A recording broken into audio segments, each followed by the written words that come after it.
Es 1 de enero, señor Delgado, de 2024.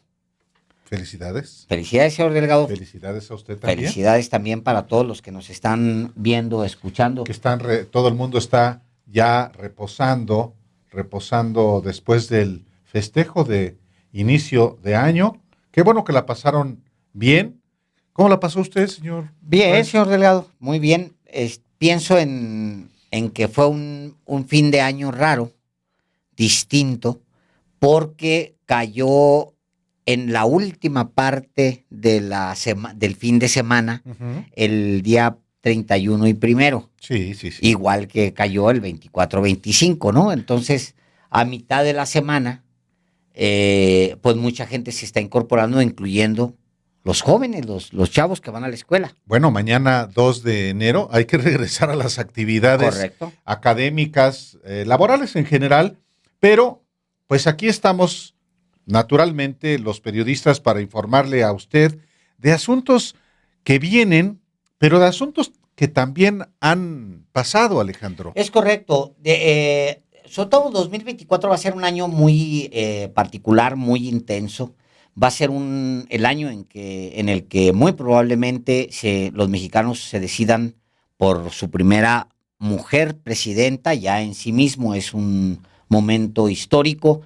Ni siquiera Estados Unidos ha tomado la determinación de tener a una mujer como presidenta de Estados Unidos, en nuestro caso presidenta de la República. Es decir, no todos los países tienen el privilegio de abrir de tal manera la igualdad de género y pelear por la igualdad de género, porque es una manera de pelearlo, llevando a una mujer a la presidencia de la República, con una mujer al frente del Poder Judicial, Álvaro, la Suprema Corte de Justicia de la Nación. Hay aun cuando puedes tener diferencias con ella. Una mujer presidenta de la Cámara de Diputados. Es correcto, así de es. senadores, perdón. Y luego se va a poner en competencia 5 de 9 posiciones van a tener que caer necesariamente en una mujer. Me refiero a lo que se disputa en los estados. Bueno, para empezar, la jefatura de gobierno de la Ciudad de México, que también la izquierda ha postulado a una mujer, como las ha postulado en Jalisco, en Guanajuato, ¿en qué otros estados? Donde tiene claramente posibilidad también de ganar. Son 5 mujeres y 4 hombres. Veracruz, Morelos, Ciudad de México, Guanajuato también, Guanajuato y Jalisco. Sí. Ahí es donde postula la izquierda, con posibilidades casi en todos esos estados de ganarla, salvo en Jalisco. Y la oposición misma ha postulado también a mujeres. Es el caso de Guanajuato, es el caso de Morelos, es el caso de Jalisco.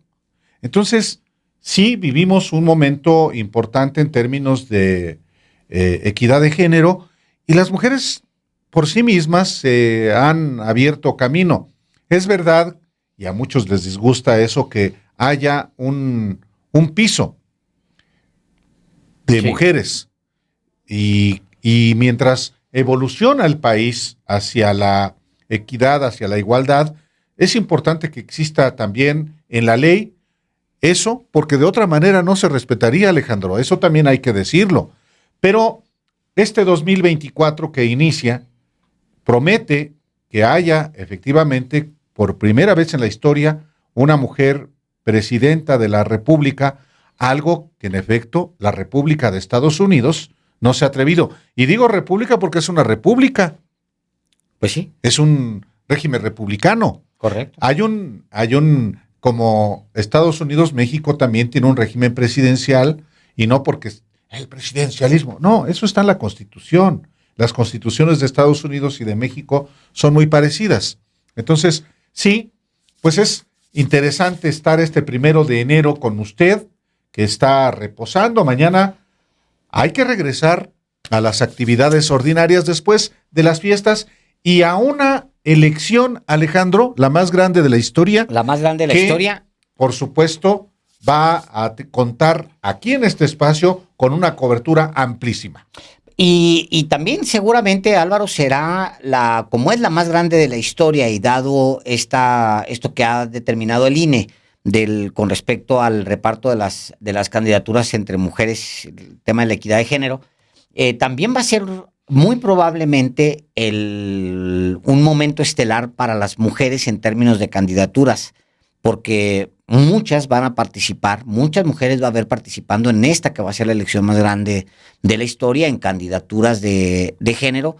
Es decir, también se espera que el próximo año lleguen al poder muchas más mujeres que nunca antes en la historia. Tal cual. Y luego estaba leyendo, me acordé de un texto de una mujer reconocida ahora en este siglo, Amelie Emi Noether se llama, hija de una familia de comerciantes judíos alemanes. Fíjate nada más, ella da clases durante 20 años matemáticas, es una erudita, matemática erudita, y da clases 20 años teniendo una erudición brutal en las matemáticas sin sueldo. Y eso pasó hace muy poquito tiempo. ¿Sí? Sin sueldo solo por ser mujer. O sea, una mujer pionera en las ciencias exactas, en álgebra, en física, matemáticas, una mujer excepcional. Y hace muy poco tiempo ni siquiera podía ganar un sueldo como tal. Es decir, está cambiando los tiempos aceleradamente y yo espero que todo eso siempre sea para bien. Y lo vamos a ver ahora mismo en México porque se está forzando una transición que empieza justo hoy, en este año, que damos inicio aquí, hoy, que estrenamos el día de hoy con este programa. 2024. Bueno, tenemos ya muy definidas las candidaturas, tanto de la izquierda, Xóchitl Gálvez, como las dos candidaturas de la derecha, la de Xóchitl Gálvez por el PRIAN y la de Samuel García por el Partido Movimiento Ciudadano. Pues ha habido, naturalmente, una deliberación de si eventualmente podrá ser relevada Xóchitl Gálvez de la candidatura presidencial, ya lo veremos. Ya lo veremos. Ha sido muy cuestionada durante todo el año pasado, 2023, desde su eventual postulación hasta su postulación propiamente como la candidata única de las derechas, de la derecha. Ha sido muy cuestionada Xóchitl Gálvez en distintos sectores que antes la habían apoyado. Ha venido perdiendo peso, por ejemplo, en la opinión de los analistas, intelectuales, académicos, que antes la habían expulsado. Incluso... Impulsado, por supuesto. Son las que la colocaron en donde está Álvaro y son también los que le están empezando a generar tienen mucho tiempo ya generándole un gran vacío. Pues porque están... desilusionados. Ahí sí tuvieron la ilusión, sobre todo cuando Xóchitl Gálvez fue al Palacio Nacional a hacer efectivo el amparo que le dieron para el derecho de réplica, y ahí comenzó el ascenso de Xóchitl Gálvez. Bueno, en realidad fue el proyecto de la oligarquía, correcto, sí, de sus intelectuales, de sus académicos, de sus periodistas, que la convirtieron en un fenómeno que se desvaneció muy poco tiempo. Muy poco tiempo. Hombre, recuerda cuando Enrique Krause y Héctor Aguilar Camín le hablaban de ese fenómeno, de ese carisma, de ese discurso que había aplastado a Andrés Manuel López Obrador, sí, que se había encontrado por fin el presidente de la República con alguien que rivalizaba, que venía de abajo, que nadie podría decir, decían ellos, que provenía de la élite, de las élites.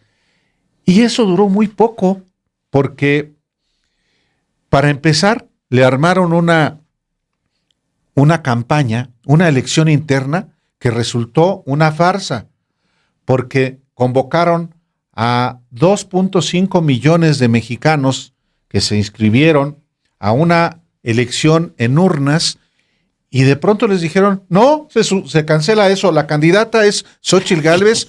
Les dieron una patada en el trasero a esos ciudadanos como se la dieron a Beatriz Paredes y como se la dieron a otros que quisieron disputarle a Xóchitl Gálvez la candidatura que ya estaba escriturada para ella de los oligarcas, que no se hagan. Sí, que es muy curioso eso, Álvaro, porque por un lado se le cuestiona incluso hasta la inteligencia a Xóchitl Gálvez, si realmente era la mujer inteligente que se pensaba que era, pero ahora, entonces no la vieron así cuando la tenían perfilada para ser la candidata de la derecha, que no la vieron como esta figura que vendían Krause en su casi inmaculada, que vendía Krause en su primer artículo sobre ella, ya dejaron de escribir sobre ella, ya no la consideran una mujer excepcional, inteligente, con una gran carisma. No, ya la critican. Ya la critican. E incluso lo que habían utilizado de ella para promocionarla y promocionarse a sí mismos era el tema de su risa, y ahora hasta la risa, Álvaro. O sea, que si es... Llega un momento en el que dices, ¿de qué tanto se ríe Xóchitl, no? ¿Por qué se ríe tanto? Pues ya no es de felicidad, se ve que es de nervios. De nervios, ya no es un gesto. De estrés. Es correcto. Ya es una manera de responder al estrés. Yo recuerdo un artículo de Jesús Silva Herzog Márquez elogiando precisamente al fenómeno Xóchitl Gálvez, que concluye: por lo pronto la está pasando muy bien, refiriéndose a Xóchitl Gálvez cuando rivalizaba con el presidente, cuando después se acabó esa rivalidad porque ella misma, con su equipo de abogados de Claudio X González, pues hizo que se silenciaran al presidente. Y ahí comienza, en buena medida, Alejandro, pues el aislamiento de la propia Xóchitl Gálvez, su dimensión auténtica. Pero hay un responsable, Alejandro, principal.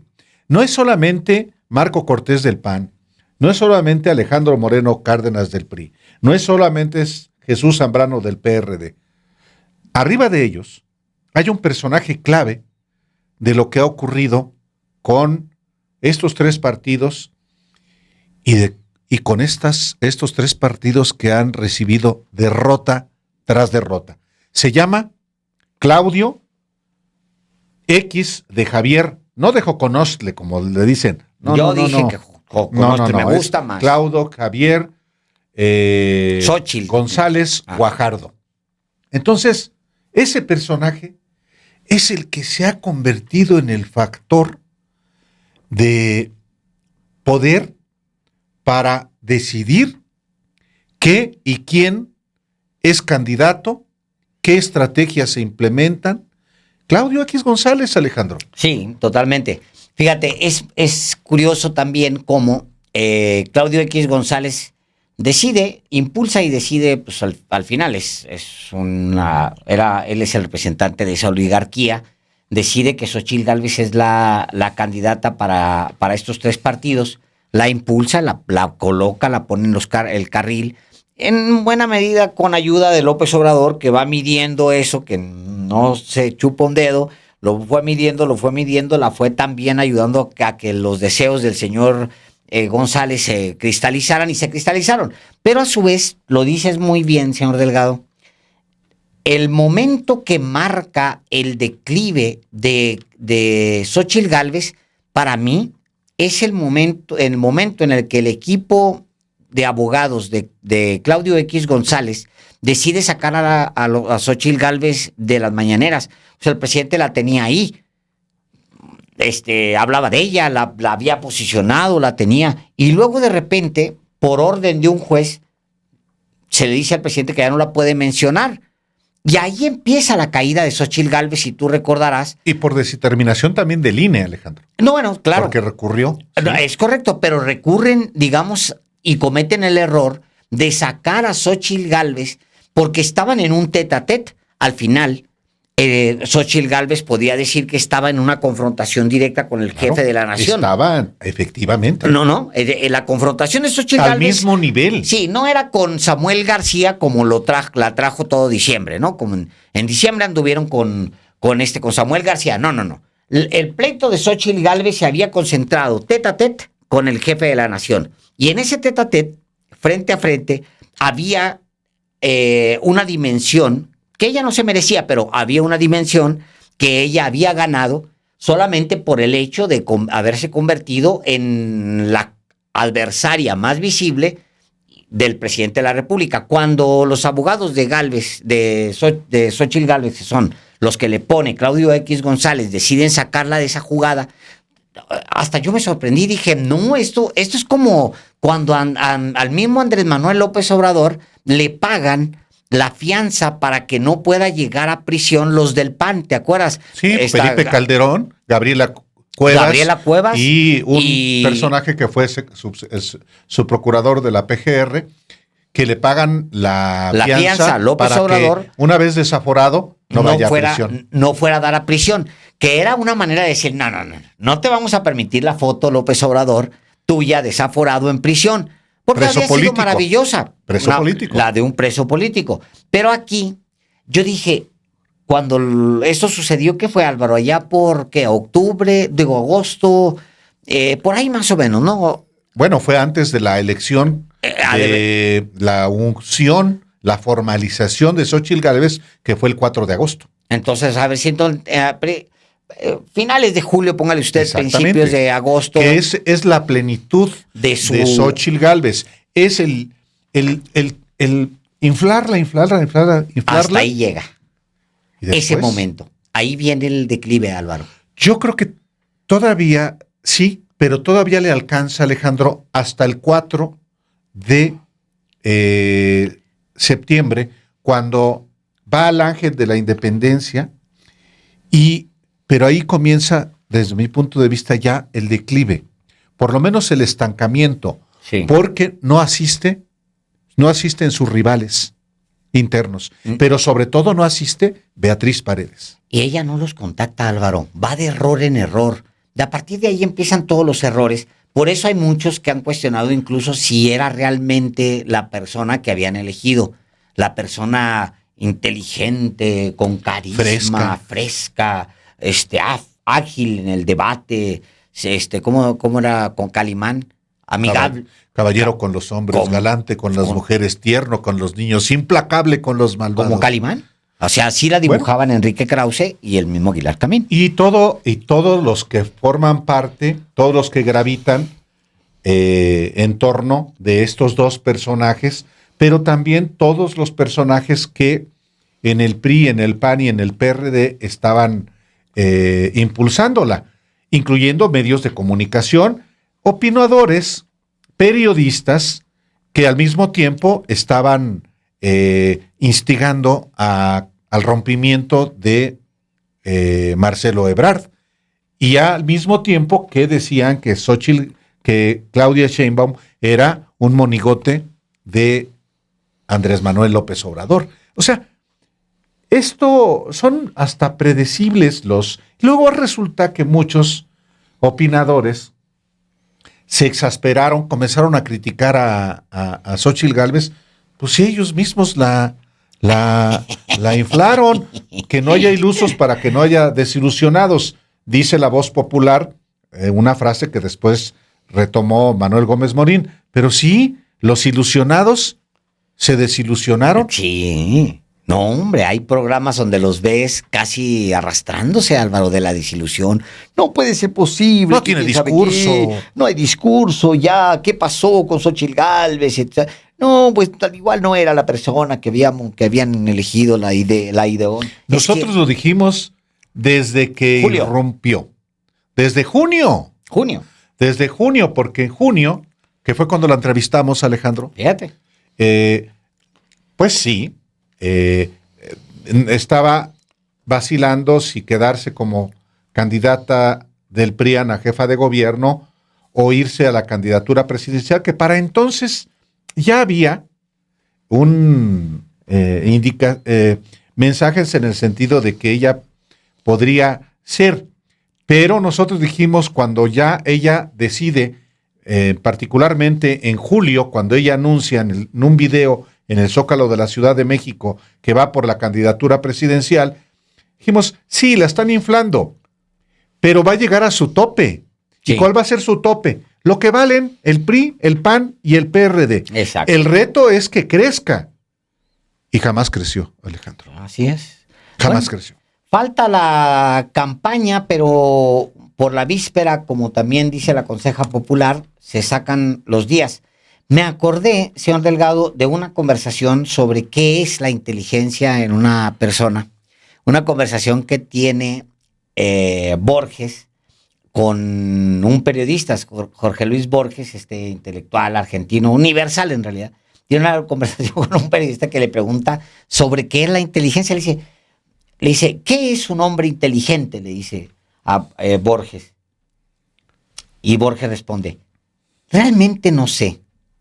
Muchas veces cuando uno dice que tal o cual persona es inteligente, se refiere más a que es ocurrente, que tiene algo que decir de un tema inmediatamente.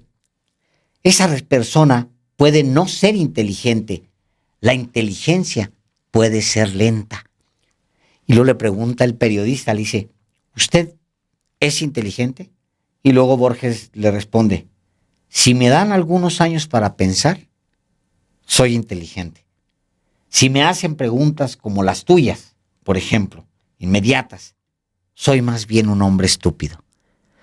Entonces dice, es maravilloso porque lo que dice Borges es, muchas veces cuando uno dice que tal o cual persona es inteligente, se refiere más a que es ocurrente, que tiene algo que decir de forma inmediata sobre ciertos temas.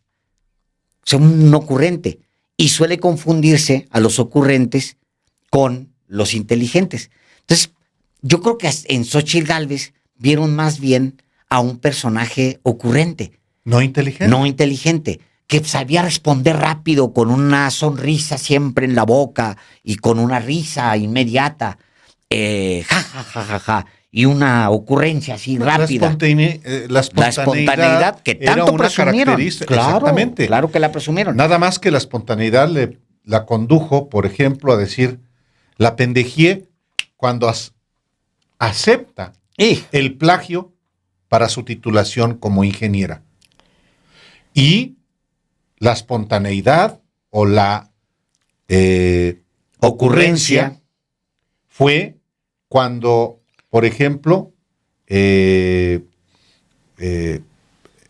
teleprompter, cuando su dice, mensaje, ja, ja, ja, ja, ja, me quitaron el mensaje. Y me quitaron el mensaje. O sea, me quitaron y la ocurrencia tiene que ver con las dos alusiones a Alejandro Moreno Cárdenas, a Alito, cuando dice que jamás podría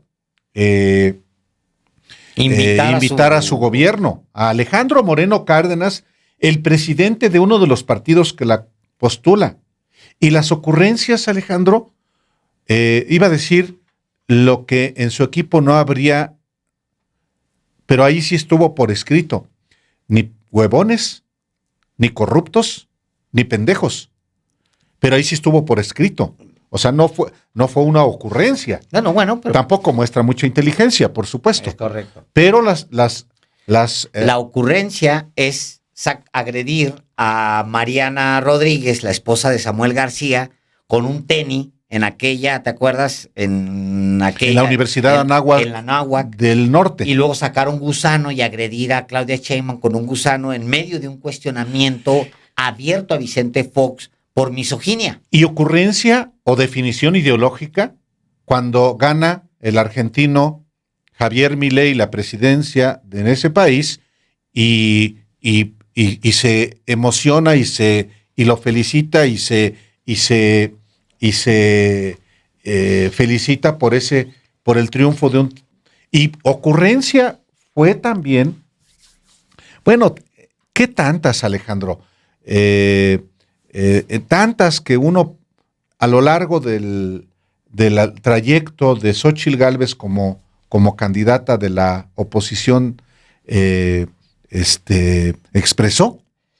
Tiene mucho sentido lo que dice, le dice el periodista, ¿qué es un hombre inteligente? Dice Borges, que era un hombre extremadamente inteligente, premio Nobel, imagínense. Bueno, realmente no sé, dice.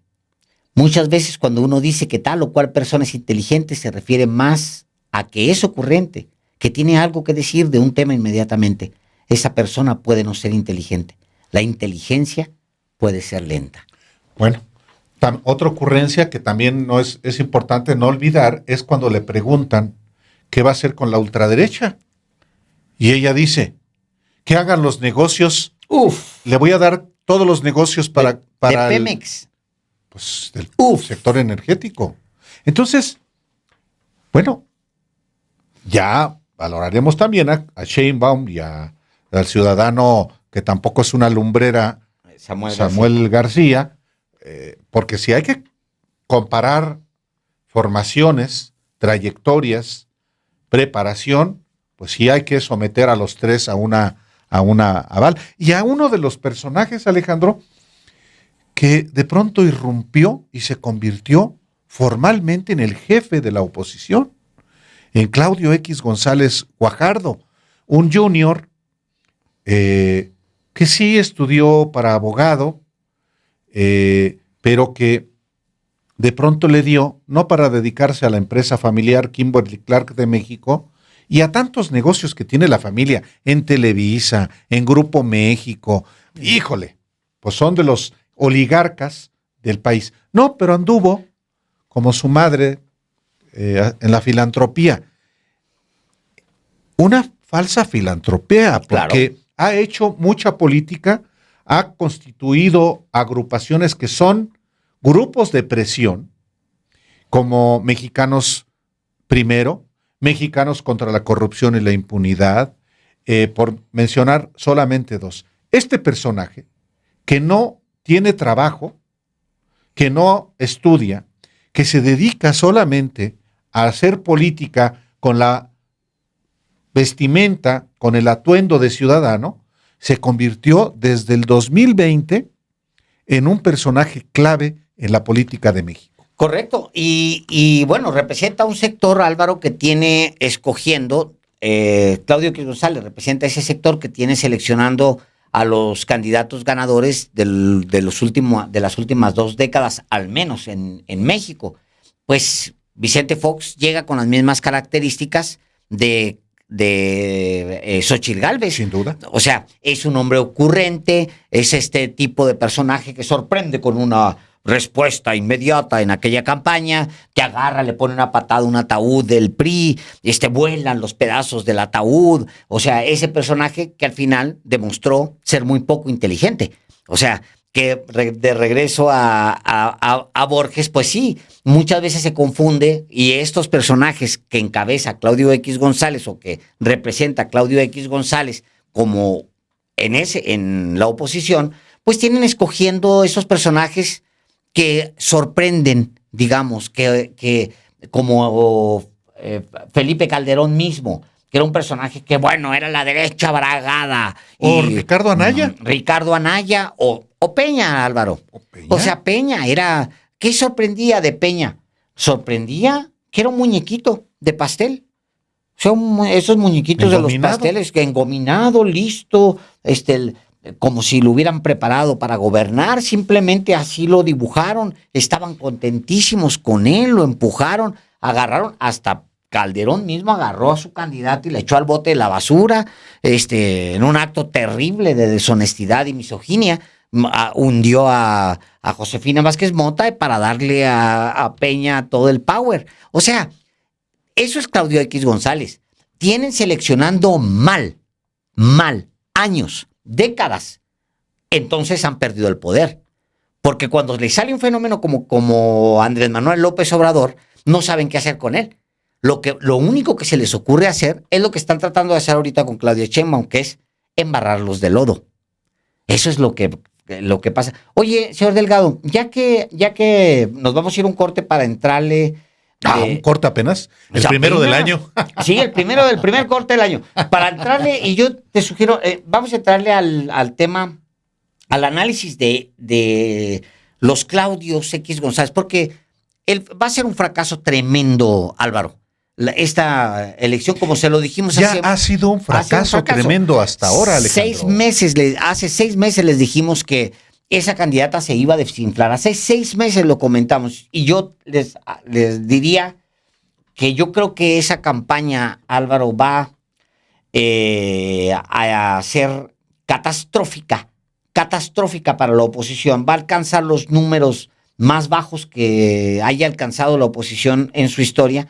Y yo creo que vale la pena voltearse a ver y analizar qué fue lo que hizo PRI, PAN y PRD para llegar a esos números. Y quiénes son los que están detrás. Pasando primero por quienes impulsaron la idea de la alianza y quienes lo consolidaron, que yo creo que por ahí hay un gran vertiente. Pero antes de irme, si te parece, siendo 1 de enero, me dejas leer 3 párrafos de un discurso de Borges sobre la ceguera, que es muy bonito. Y ya nos vamos a un corte. Es cuando acepta su discurso de aceptación. Es muy largo el discurso, no voy a leer unos párrafos. Cuando acepta el premio Nobel de literatura, después de ser mucho tiempo candidato y de habérselo merecido siempre. Y dice en algún momento él, porque era un hombre ciego, era un hombre que había perdido, como su padre, había perdido la vista y había quedado ciego. Y entonces él explica en algún momento de su discurso, dice él, la gente se imagina al ciego encerrado en un mundo negro. Hay un verso de Shakespeare que justificaría esa opinión. Looking on darkness, wish the blind to do see. Mirando la oscuridad, ¿qué ven los ciegos? Si entendemos negrura por oscuridad, el verso de Shakespeare es falso. Uno de los colores que los ciegos, o en todo caso este ciego, extrañan es el negro. Otro, el rojo. Le rouge et le noir son los colores que nos faltan.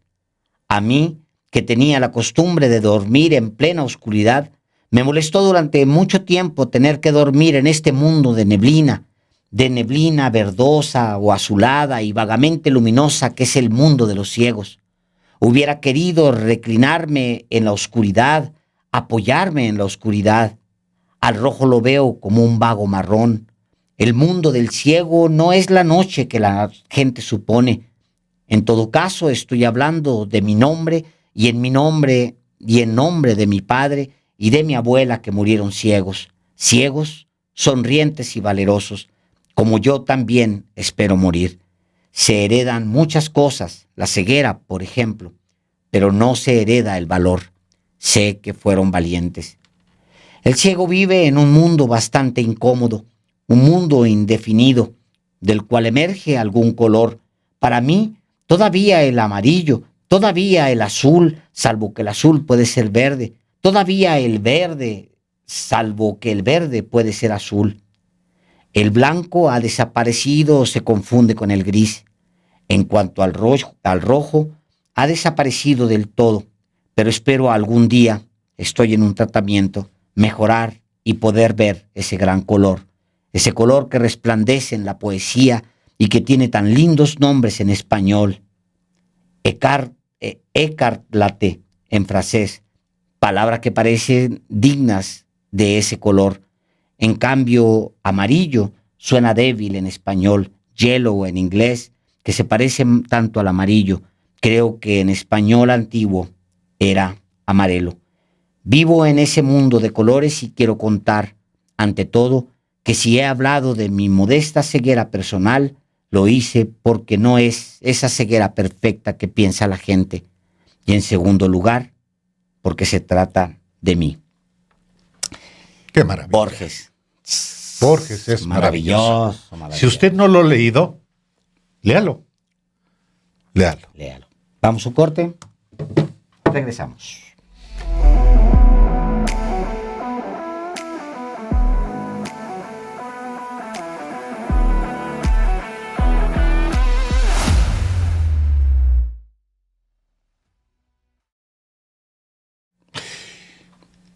Iniciamos año y por supuesto que miramos hacia adelante, pero también hay que voltear un tanto hacia atrás, porque de lo que hemos estado hablando, que es la coalición opositora del PRIAN, tiene también un origen.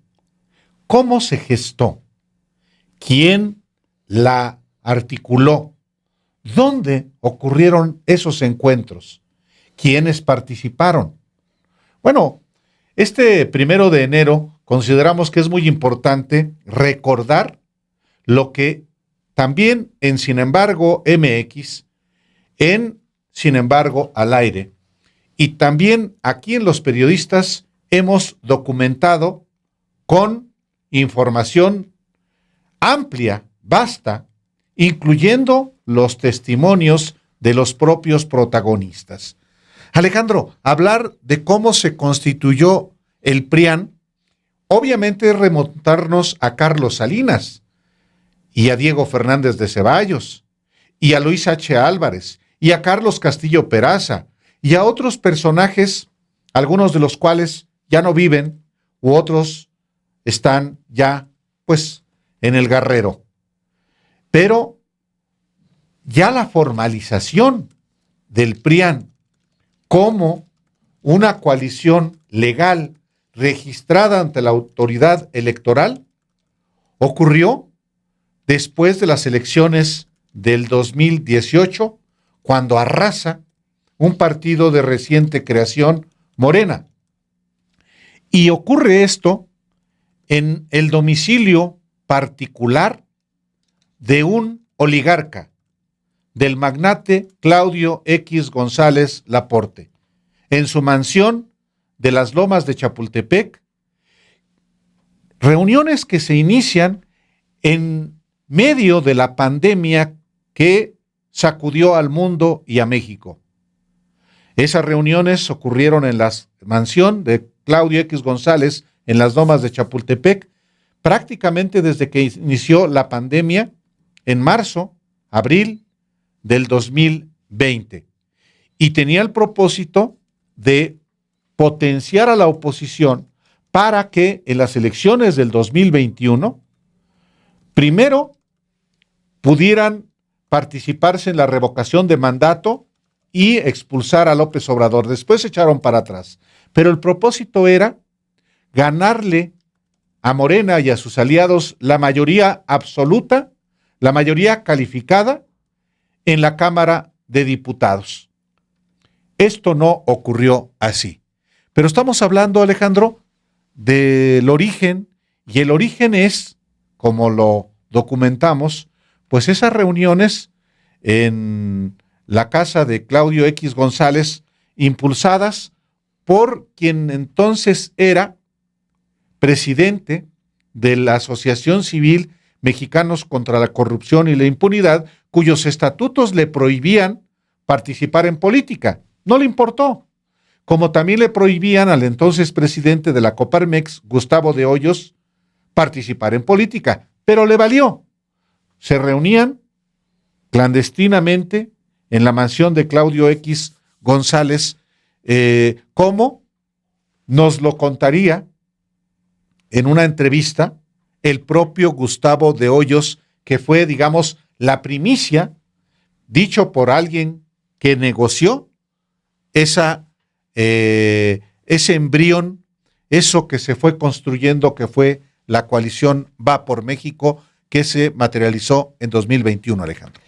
Arranca esas negociaciones, Álvaro, al mismo tiempo o en paralelo o preparándole el caminito con un desplegado que también en su momento se los presentamos y lo conversamos con ustedes, contra la deriva autoritaria y por la defensa de la democracia.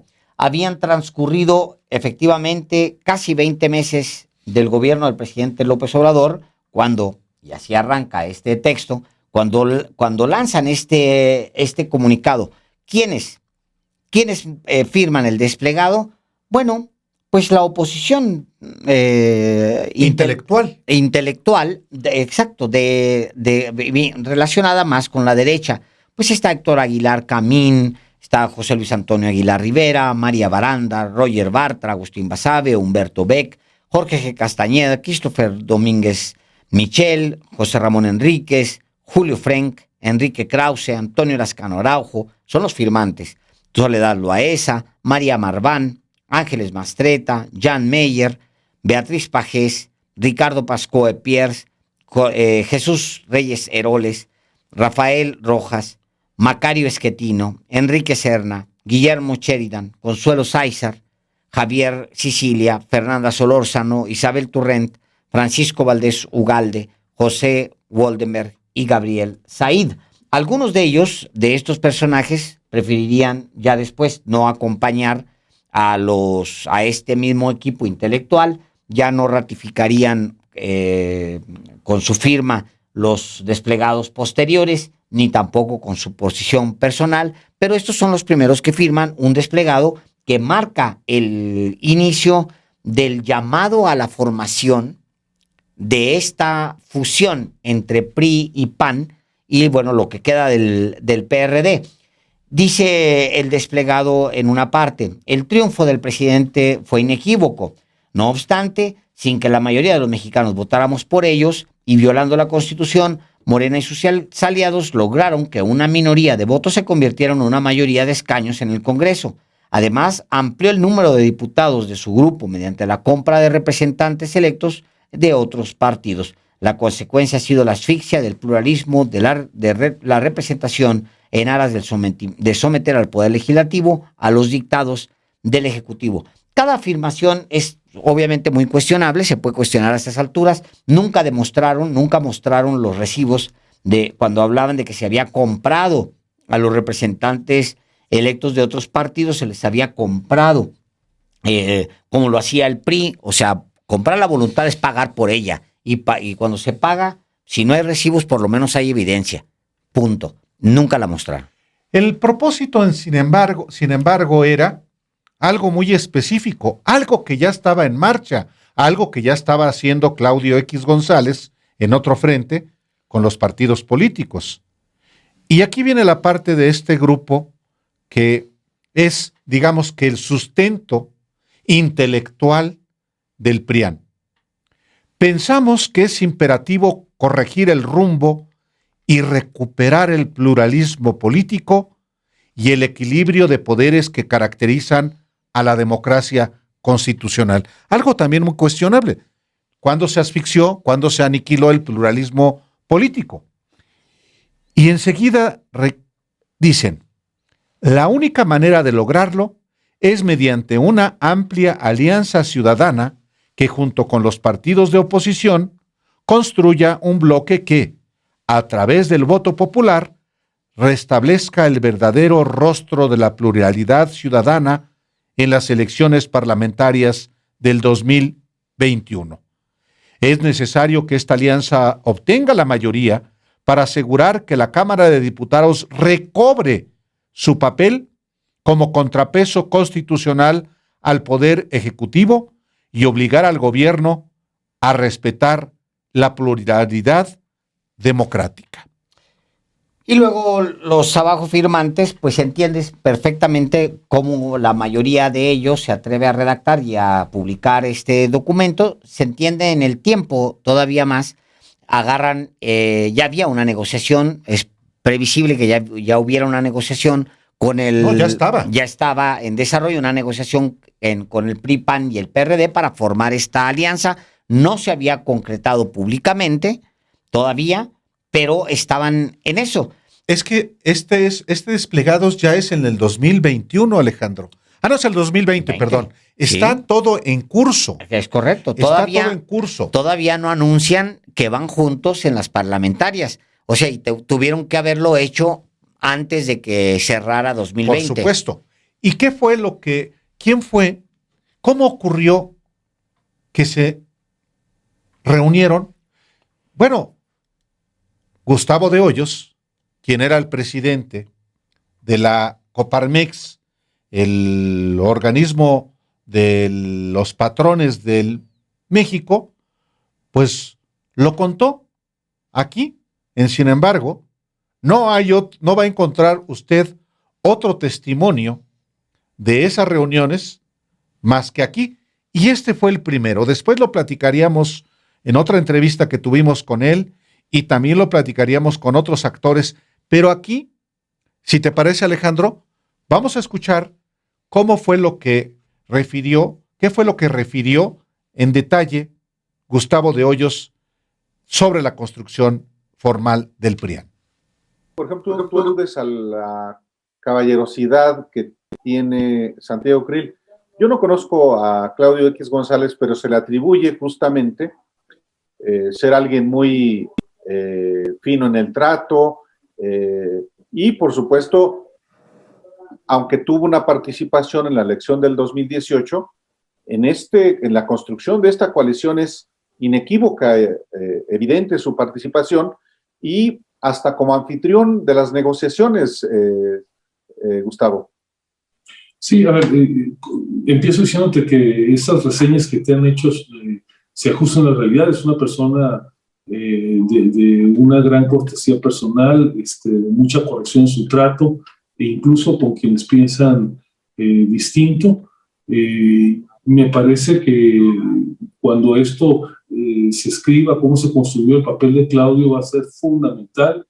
Él está dedicado de cuerpo y alma a esto desde hace ya bastantes meses, y creo que ha sido un papel muy relevante el que ha jugado. Además, déjame traer a colación algo que no es tema menor.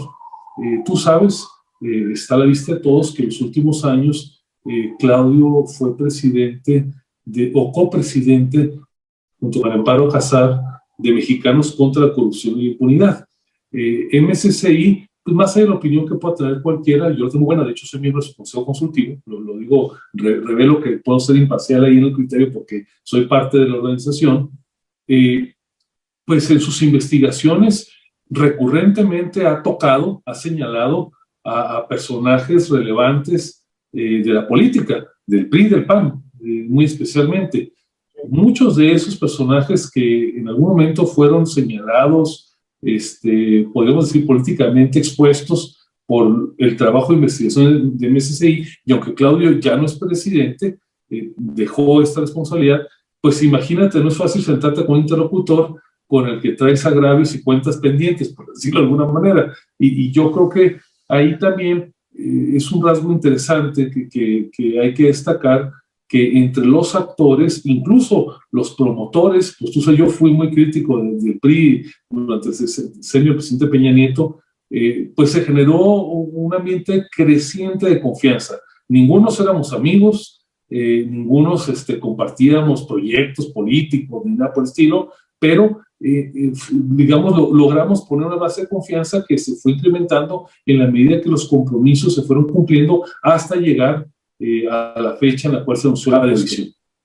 En mayo tiene las primeras reuniones, Gustavo, Claudio X González, tú, ¿quién fue el primer partido o las primeras personas con las que se reunieron? ¿O fue el PRI todos juntos? No, fueron reuniones primero con cada fuerza partidaria. Estoy seguro que la primera fue el PAN.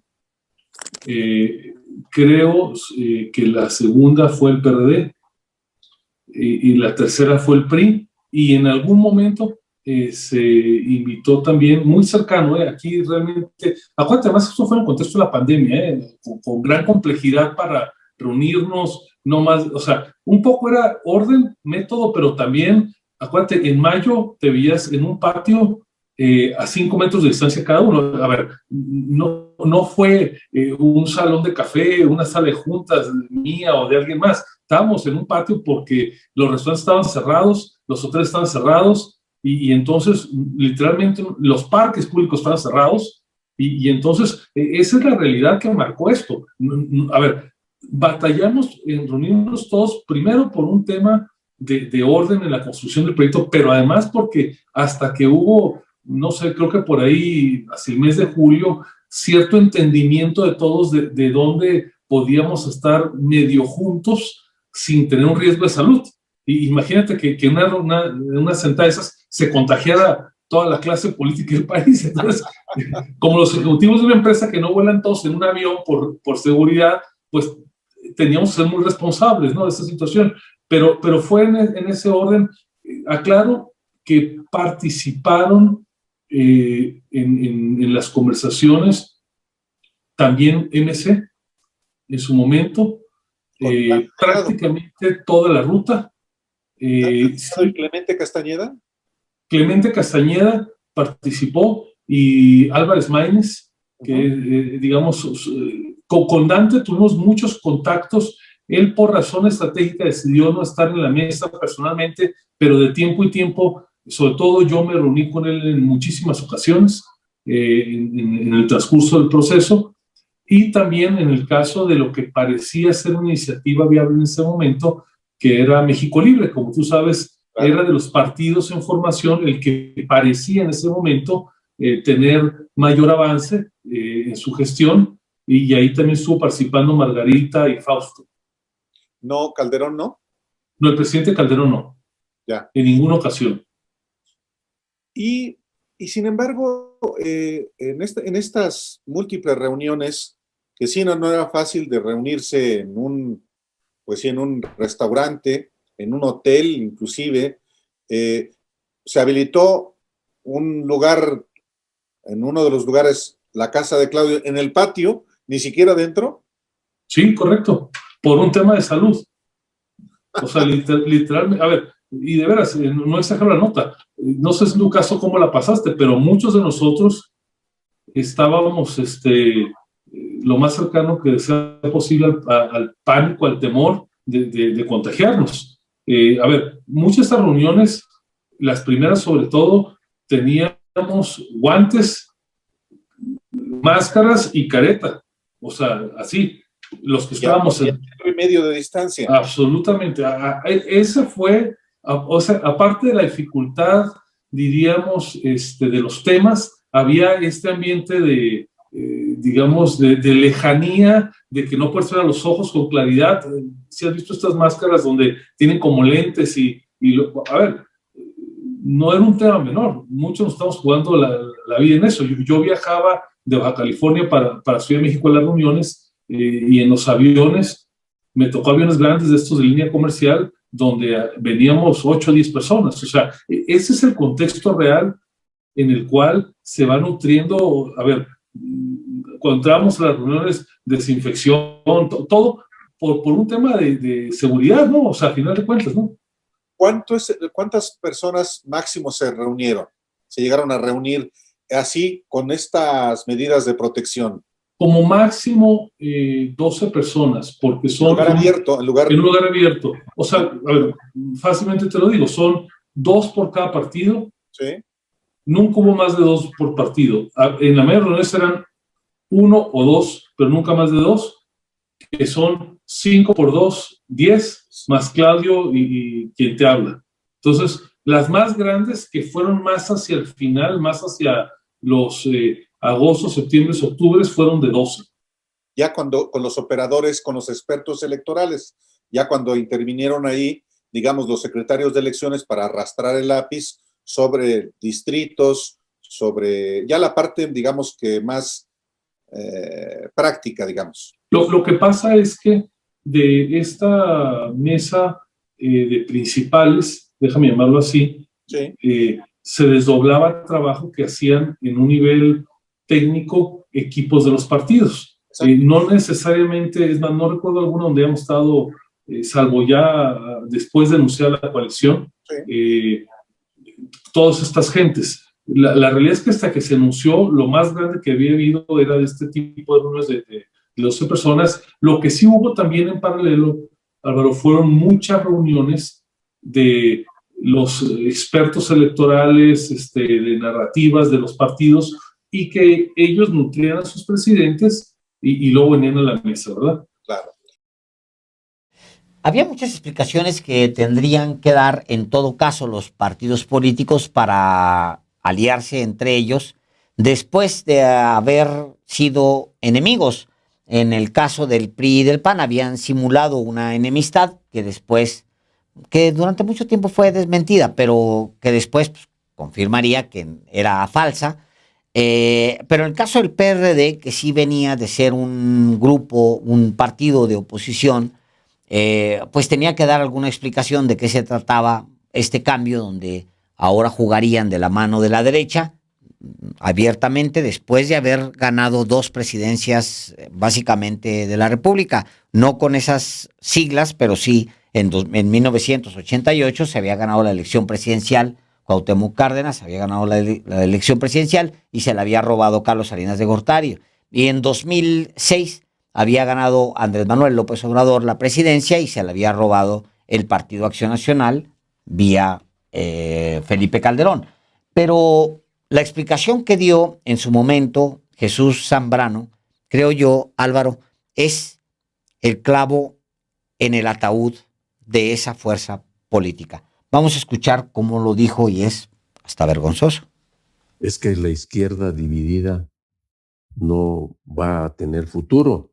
Y fue que empezamos a tener las pláticas con el PSUM en su momento, que a su vez ya se había venido transformando, juntándose con otras vertientes de la izquierda, y formamos el PMS en 1987. Antes o casi a la par de que surgiera el movimiento de la tendencia democrática en el PRI encabezado por Cuauhtémoc y Porfirio. Y se genera una nueva situación, un nuevo escenario, una insurgencia con esa candidatura de Cuauhtémoc que nos llevó a que nosotros, habiendo ya postulado a Alberto Castillo como candidato del PMS, del Partido Mexicano Socialista, tuvimos que, junto con desde luego la decisión y convicción de él mismo, de hacerse a un lado para caminar junto con Cuauhtémoc, y eso fue lo que terminó disparando el movimiento electoral cívico popular electoral del 88. Y ahí estábamos nosotros, ya éramos parte de la dirección nacional del PMS y de la dirección nacional del Frente Democrático Nacional. Ya la guerrilla y todos los radicalismos anteriores habían quedado atrás. Entonces, también pues uno había venido ya evolucionando. Ya no traíamos per se esta idea que, pues obviamente, como tú bien lo decías ahorita, desde la guerrilla, en lucha contra los patrones, contra los explotadores, contra los opresores, casi que cuando te encuentres y tengas la posibilidad de comerte un empresario, cómetelo. Pero decíamos, no, en lugar de comer empresarios, queremos comer y platicar con los empresarios. Es otra circunstancia, porque si no vas a cambiar el país por métodos revolucionarios, entonces tiene que ser ergo por métodos democráticos. Ya habíamos platicamos ampliamente con Jesús Zambrano y su reflexiones que pues había que unirse al PRI y al PAN. Pues sí, con el patrocinio de un oligarca como Claudio X González. Eso sí, se enoja cuando no son nuestros patrones. No somos de derecha, los de derecha son López Obrador. Pues es un partido que ha ido degradándose, perdiendo lo poco que tenía. La última gubernatura que perdieron fue Michoacán. Sí, caray. Michoacán. Pues sí. Y es un partido que está al borde de la extinción. Más de la mitad de los estados ya no tiene registro. Y las proyecciones para la elección del próximo 2 de junio lo aniquilan. Menos del 3% de los votos, Alejandro. Tal cual. Y bueno, pues de alguna manera ahí se va explicando esta alianza en estos momentos que hemos visto. Hay un momento en el que después de las elecciones de 2021, Claudio X González intenta presionar a Movimiento Ciudadano para que se una a esto que yo llamaba en un texto el fondo perdido. Es decir, es un fondo que no tiene retorno, es una inversión que no ha dejado ningún fruto, y así la trata Claudio X González. La inversión se llama PRI-PAN-PRD, pero no ha dejado un solo fruto, y al contrario, no se ha detenido una sangría que los puede llevar a los tres a la extinción. Claudio X González iría en algún momento después a Guadalajara, que es gobernado por Jalisco, gobernado por Movimiento Ciudadano, a reunirse con gente allá, incluso de Movimiento Ciudadano, con esta máscara que utiliza de sociedad civil, de supuesta sociedad civil, y se reúne, y en esa reunión lanza una amenaza que provoca una revolución adentro del Movimiento Ciudadano y que quizá se trate del momento en el que Movimiento Ciudadano decide más abiertamente responderle a Claudio X González que la alianza con el PRIAN no sucederá. Pero vale la pena escuchar cómo lo planteó en su momento Claudio X González. Nosotros le hemos pedido a Movimiento Ciudadano, porque ellos decidieron no ir en la alianza en el 21. Bueno, correcto.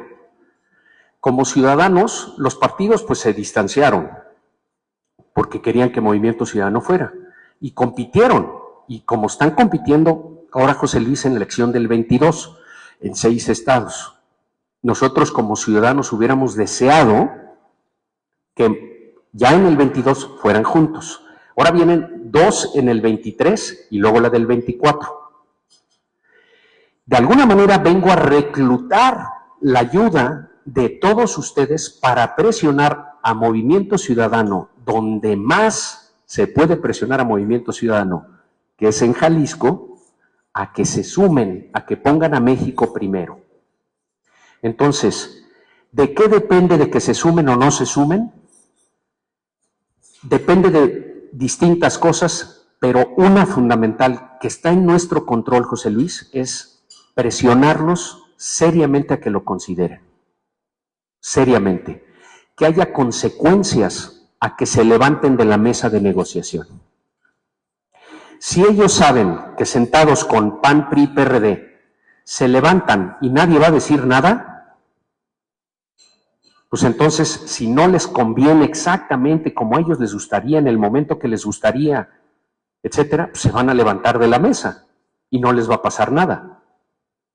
Si en cambio ellos saben que va a haber un costo ciudadano en votos porque se levanten de la mesa, entonces lo van a pensar 2 o 3 o 4 veces antes de levantarse de la mesa.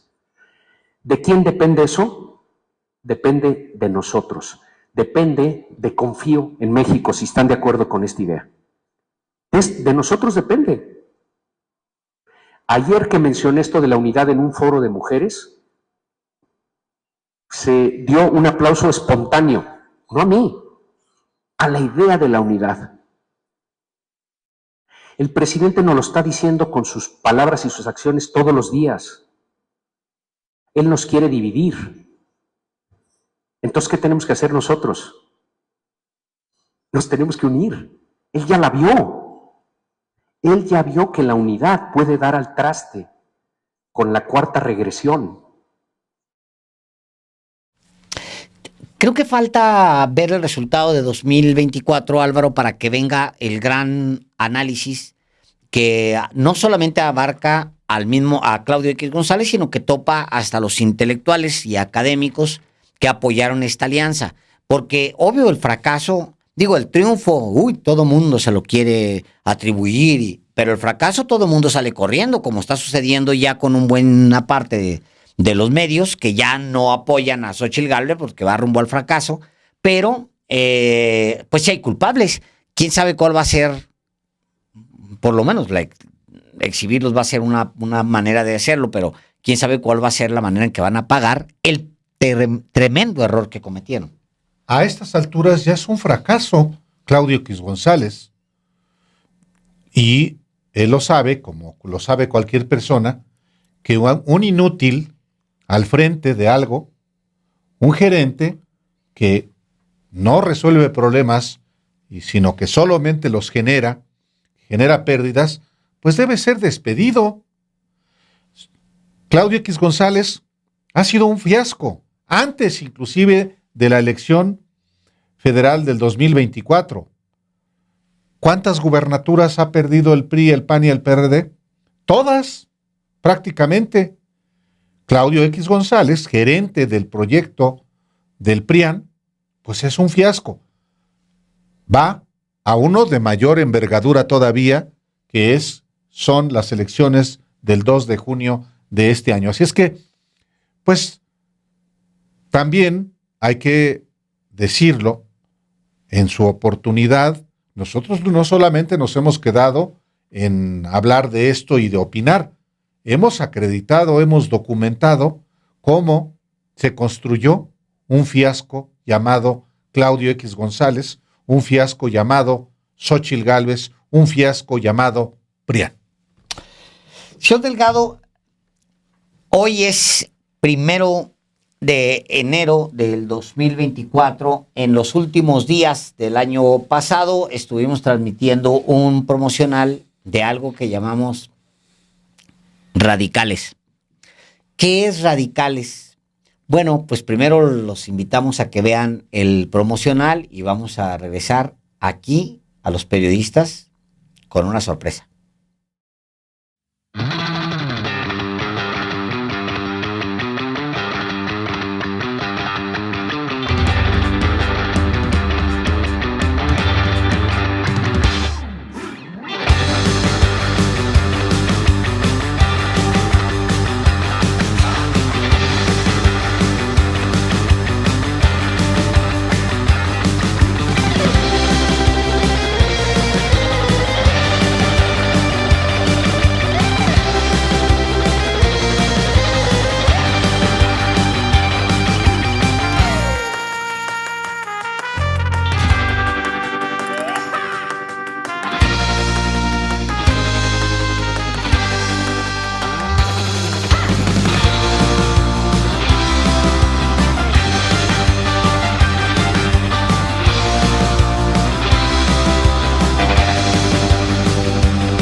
Esta es la sorpresa que le teníamos preparado a usted y lo estrenamos, se la damos este 1 de enero, porque este año iniciamos, sí, Radicales, y le damos la bienvenida a Carlos Pérez Ricard, Héctor Alejandro Quintanar, muchísimas gracias, y también bienvenido usted, señor No, pues Páez. muchas gracias. No más faltaba que no. Oiga, pues se le agradece. A ver, señor Delgado, ¿de qué se trata Radicales? Bueno, lo que queremos primero es porque ustedes ya han oído hablar mucho del señor Delgado y presentarlos a ustedes, y bueno, también de mí, pues, pero más del señor Delgado, y también a Héctor Alejandro, presentarlos, quiénes son, por qué están aquí. Yo les pediría de entrada, si me lo permiten, Héctor Alejandro, si te presentas brevemente con la audiencia de los periodistas. Muy bien, pues primeramente muchas gracias por esta oportunidad. Es un privilegio, un honor estar con maestros del periodismo y con la audiencia que tiene tal tamaño. Es un honor estar aquí. Yo soy Héctor Alejandro Quintanar Pérez. He tenido la fortuna de desempeñarme como profesor de la Facultad de Ciencias Políticas y Sociales de la UNAM desde 2010 y actualmente soy doctorante en la Universidad de Hradec Králové en la República Checa en estudios latinoamericanos, a punto de concluir ese proceso académico de mi vida. Y bueno, yo he investigado, entre otras cosas, las raíces del Movimiento de Regeneración Nacional como movimiento y como partido político que en 2018 pues irrumpió de la manera en que lo hizo. De hecho, tienes un libro que se llama así, un libro muy documentado, y aunque estuviste 6 años en Checoslovaquia, no perdiste el contacto con la realidad de lo que está pasando en el país. No. Mis estudios, aunque eran desde la República Checa, pues versaban sobre América Latina y sobre el caso de México, y pues había que estar en contacto. Eso ya es una cuestión más monástica y vocacional que de investigación, porque pues uno no puede perder el contacto de su país, y pues a eso me he dedicado y he tenido la oportunidad de colaborar en diversos medios escritos desde la República Checa tratando temas de México. Pues bienvenido, Héctor, Alejandro. Aquí le vamos a llamar Héctor, si te parece, o Alejandro también, o de las dos maneras.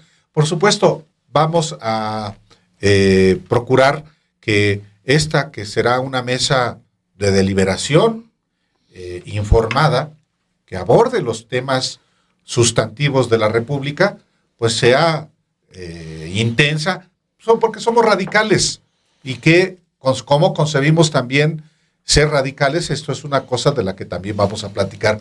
Pero Carlos Pérez Ricard, también bienvenido a este espacio en el arranque del año, de un año intensísimo.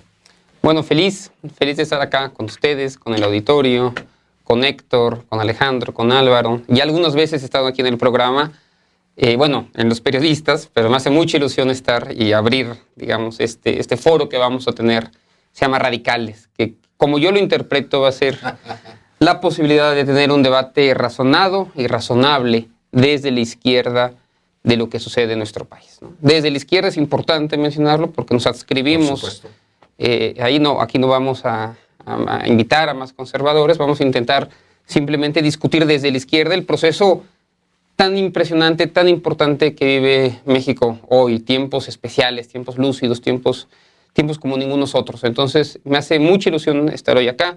Yo soy profesor investigador del CIDE, me dedico a estudiar temas de crimen organizado, de seguridad entre México y Estados Unidos. Hice un doctorado en Alemania, luego trabajé varios años en la Universidad de Oxford, en Reino Unido, y además ahora tengo también el privilegio de colaborar en la Comisión de la Verdad de Guerra Sucia, un trabajo que hago de manera honorífica, es decir, yo no recibo pago por ella, no soy funcionario estatal, lo que me permite tener cierta libertad, mucha libertad para decir y opinar, más allá de lo que trabajemos, ¿no? Y estaba buscando un espacio donde pudiera decir lo que pienso, como lo pienso, y conversar con tres personas muy inteligentes que admiro y aprecio mucho, y que son radicales. Entonces, feliz de estar con ustedes. Oye, porque hay muchos usos de la palabra radicales, ¿no?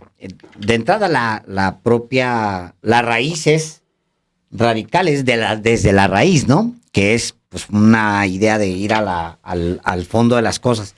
Pero hay otros usos.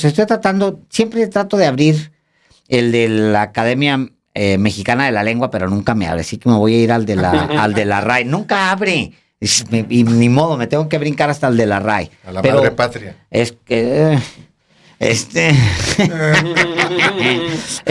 hay una de las acepciones del término que es extremista, fanático, revolucionario. Es una, ¿no? Hay uno de los usos de esta palabra. Otra es drástico, extremado, tajante, intransigente y extremoso, que a mí me parece todas esas grandes virtudes. Ser drástico, extremado, tajante, intransigente y extremoso. Implacable es también. ¿Qué piensas? ¿Cómo definirías radicales, Héctor, Alejandro? Fundamental, esencial, sustancial, dice la RAE. Completo, absoluto, inapelable. Bien, pues radicales viene de radix, que es raíz. Usualmente quien va a la raíz de las cosas, quien desentraña los problemas desde yendo a ellos a profundidad, pues aspira más a acercarse a la verdad.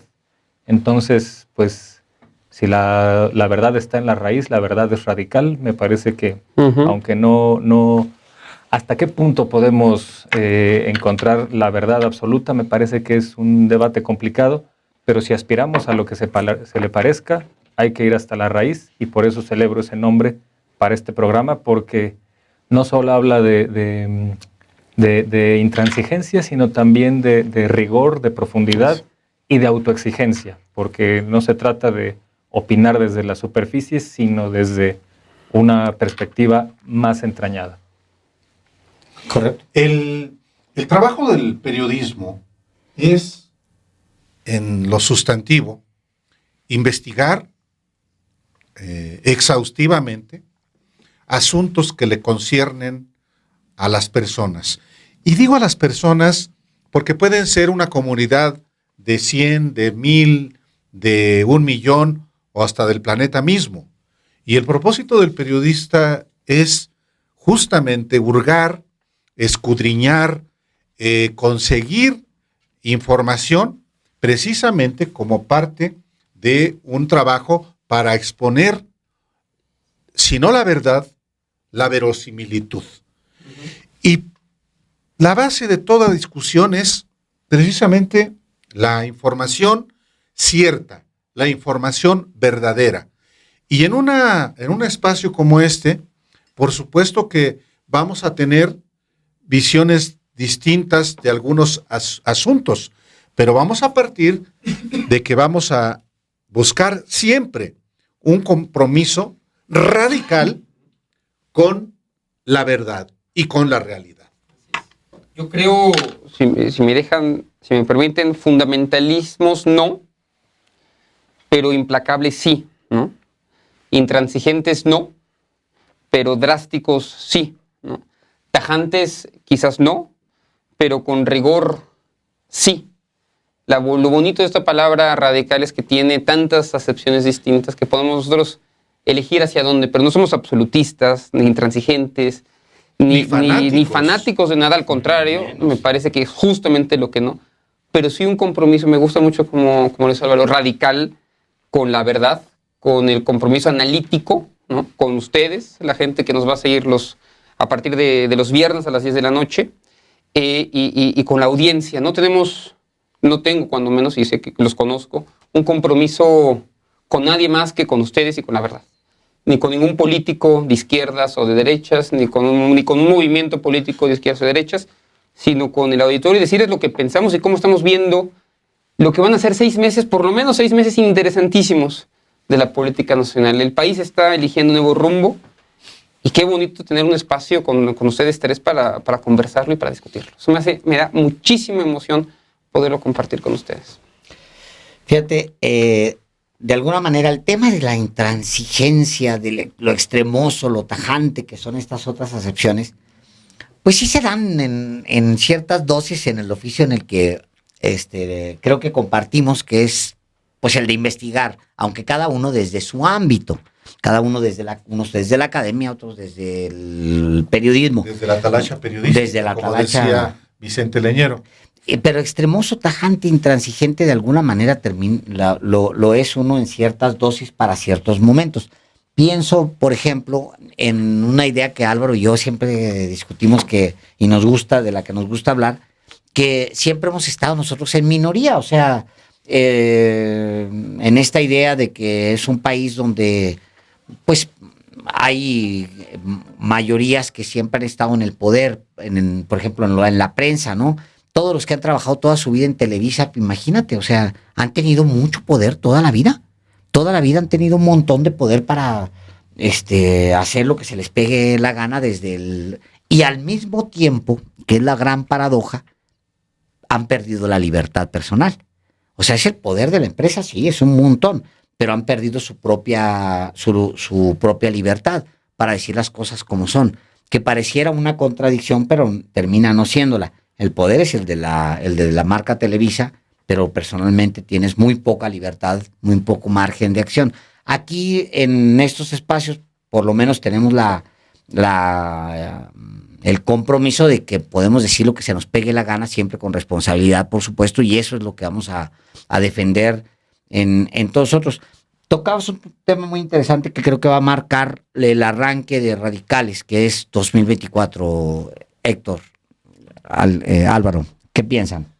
Bueno, 2024 en un país presidencialista como el mexicano, pareciera que cada sexenio, cada 6 años es un momento fundacional o clave, y pues más allá de que eso está en la estructura de nuestro régimen político, me parece que 2024 sí es un año fundamental por una razón. Me parece que va a haber una ratificación, o si se pone a debate, si hay una ratificación de un proyecto que a su vez en 2018 significó un parteaguas, un punto de inflexión en el país, y entonces 2024 es el escenario donde las urnas decidirán si eso se ratifica o si se cambia.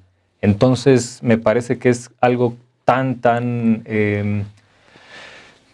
efervescente como lo fue 2018 y también como lo fue 2012 y 2006, cuando este proyecto que se instauró en 2018 ya se había puesto en la palestra. Entonces, por supuesto que es un año definitorio. Desentrañar sus aristas va a ser muy, muy interesante porque, bueno, en 6 meses se van a observar muchísimas cosas y cada una va a requerir de una profundización y análisis por sí misma, así que pues aquí tendremos mucha talacha, mucho que hacer. Sí, en momentos inéditos para el país. Estamos viviendo en tiempo real circunstancias que no se veían. Por eso las categorías de análisis que si funcionaron en otro momento, en otra coyuntura, hoy ya no sirven absolutamente de nada. Todavía uno observa en los medios, en colegas, en opinadores, que se sigue analizando lo que acontece en el país, lo que acontece en los partidos políticos, lo que acontece en las élites, con categorías de análisis, ya no digamos previas al 2018, previas a inclusive al año 2000. Y pienso que ese tipo de valoraciones, de ponderaciones, ya no se corresponden a los tiempos.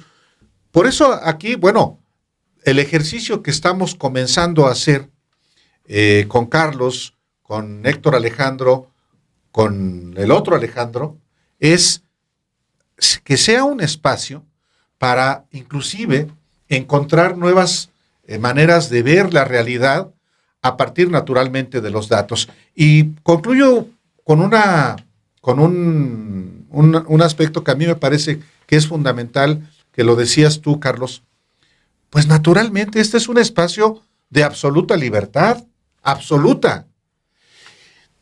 Y lo es por una razón también sencilla, por lo que tú decías y por lo que también Héctor Alejandro, por la independencia. Si no se tiene independencia en todos los órdenes, pues no se puede analizar con absoluta libertad lo que acontece en la realidad nacional. Y si naturalmente están aquí, es porque consideramos, obviamente, que son no solamente personas con una formación sólida, sino también con independencia para expresar lo que ustedes consideren sobre los temas que analizamos aquí. Por eso yo también estoy muy contento. Claro que estamos un poquito rígidos ahorita, pero este no va a ser ni siquiera el lugar donde vamos a ser radicales. Ya nos vamos a encontrar. Yo creo que les va a gustar mucho este espacio. Y si no, pues nos agarramos a moquetes para atraer rating, ¿no? No, voy a perder. pero subimos el rating. Están más altos que yo. No, yo estoy seguro que va a ser divertido, que nos vamos a divertir muchísimo discutiendo acá, que no vamos a estar la mayoría de las veces de acuerdo, y ojalá así sea. Pues creo que la gran pregunta que hay hoy en el ambiente es ¿cuánto cambio y cuánta continuidad habrá en 2024? Sí. No sé, por ejemplo, si estoy de acuerdo en que todo es nuevo, si realmente las categorías de antes nos sirven. En muchos sentidos, la 4T, en muchos sentidos más de los que me gustaría a mí admitir, reproduce estructuras y reproduce dinámicas que habíamos visto hace 30, 40, 80 años. Comportamientos, lo hemos visto, las cargadas, esos movimientos masivos en favor de la precandidata hoy, el alineamiento de los precandidatos de Morena en torno a la figura de Claudia Sheinbaum. Son dinámicas que habíamos visto con mucha claridad en la década de los 70 en México, que quizás habíamos visto menos en los últimos 20 años y que volvemos a ver. Entonces, ¿cuánto es nuevo y cuánto es viejo? ¿Dónde hay continuidad? ¿Dónde hay cambio? ¿Cuándo hay ruptura? ¿En dónde vemos exactamente lo mismo? Será una cosa que no se puede ver así en abstracto, sino por caso. Y una cosa que no han dicho acá, pero que les aviso, les comunico, es que cada programa vamos a estar analizando un tema nuevo, ¿no? Entonces, ¿por qué nos platican cómo hemos pensado esta idea de cada programa presentarles un tema nuevo alrededor del cual girará toda nuestra conversación? Fíjate, me quedé pensando, efectivamente hay en en la 4T una reproducción de algunas de las formas del PRI, o sea, de un régimen que fue muy funcional durante un largo periodo y hasta que en muchos momentos se fue descomponiendo, y luego se recomponía, volvía a ganar ciertas cosas y luego se volvía a descomponer, porque hay que razonar que Cárdenas al final es un presidente del PRI. Con otra sigla, pero es un presidente del... No, y de hecho es un refundador del PRI. O sea, de eso que ya conocemos PRI, que es una historia larga de 4 partidos, de 4 logotipos, de 3 logotipos en realidad. Pero me quedé pensando, fíjate, si razonamos que dentro de la izquierda lo que vimos fue una alineación de los precandidatos, una vez que ya salió alguien, se definió a alguien, que en este caso es Claudia Sheinbaum. Si razonamos lo que se dio con los precandidatos, que todo el mundo se alineó, salvo Marcelo Ebrard, pero ya está alineado, ya está metido en el carril. Si razonamos lo que pasó del otro lado, para comparar, y nos enteramos, decíamos, ahora hace un momento transmitíamos Álvaro y yo una entrevista que le hacíamos a Gustavo de Hoyos. Yo pensaba, ¿dónde está Gustavo de Hoyos? De hecho, tú y yo lo comentamos en el ¿dónde está Gustavo de Hoyos? Pero no solamente ¿dónde está Gustavo de Hoyos? ¿Dónde está Beatriz Paredes? ¿Dónde está Miguel Ángel Mancera? ¿Dónde está Enrique de la Madrid, Álvaro? Incluso que es el más activo de todos, está desaparecido. ¿Dónde está José Ángel Gurría? ¿Dónde está Silvano Aureoles? ¿Dónde están? Entonces, ahí hubo otro efecto que fue la pulverización, y yo creo que en detrimento de la candidata de la derecha, porque ella se ve desacompañada o se ve sola, tomando determinaciones que serían mucho más válidas o tendrían un peso mayor si fueran decisiones acompañadas. ¿Qué hubiera sucedido si ella se hubiera dejado acompañar por todos los precandidatos y precandidatas que la acompañaron en el proceso fallido de elección? ¿Qué hubiera sucedido? A lo mejor sería una candidata más robusta en estos momentos, Carlos. La pregunta es ¿por qué no la siguieron? Porque ahí no había poder, porque la naturaleza del poder no cambia, el poder es un imán. El poder es un imán brutal, enorme. Es decir, en la cohesión que ves en la izquierda. En donde hay poder, en donde se anuncia el poder. Y eso está claramente en la figura de Claudia Sheinbaum. ¿Por qué habría esa articulación de figuras secundarias en torno a una figura que en 6 meses, estoy haciendo ya aquí en 1 de enero algunos, luego no me vayan a regañar en junio si tuve una razón, pero un personaje que también va a ser secundario el 3 de junio. Porque Xóchitl Gálvez, perdiendo la elección presidencial, el 2 de junio es la elección, el 3, se convierte en una figura tangencial al sistema político. Entonces, ¿qué incentivos tiene Santiago Krill sí, pero de la Madrid o los que ustedes ya mencionaron, para articularse en torno a la figura de un personaje que a priori sabemos que va a ser secundario, ¿no? Podría responder a eso diciendo, sí hay algo que repartir, porque no han perdido de todo el poder. Estaban todas las plurinominales, están las candidaturas. ¿Pero qué piensas, Alejandro? Bueno, ahí desde hace mucho me parece que tras bambalinas dentro de la oposición saben que lo que se disputan está en el poder legislativo más que en la presidencia de la República. Y pues desafortunadamente quisieron ver en Xóchitl Gálvez una especie de producto milagro, y pues vieron que los productos milagro no funcionan. Entonces, pues me parece que esa falta de incentivos de la que habla Carlos está ahí. Pero desde hace mucho me parece que la mirada está puesta en esos espacios secundarios, y si son un poquito más razonables, quizá para de ahí construir algo en el futuro. Aunque con lo que vimos en este sexenio, también ya a mí me genera dudas, porque me parece que en lugar de construir algún tipo de oposición más estructurada, más sólida, pues se dedicaron a disputarse estas pequeñas parcelas de poder con muy pocos ideales, con muy poco proyecto, y pues tratando de ser como obstáculo nada más, un obstáculo propagandístico, porque tampoco me parece que lo que dicen en público lo crean en privado.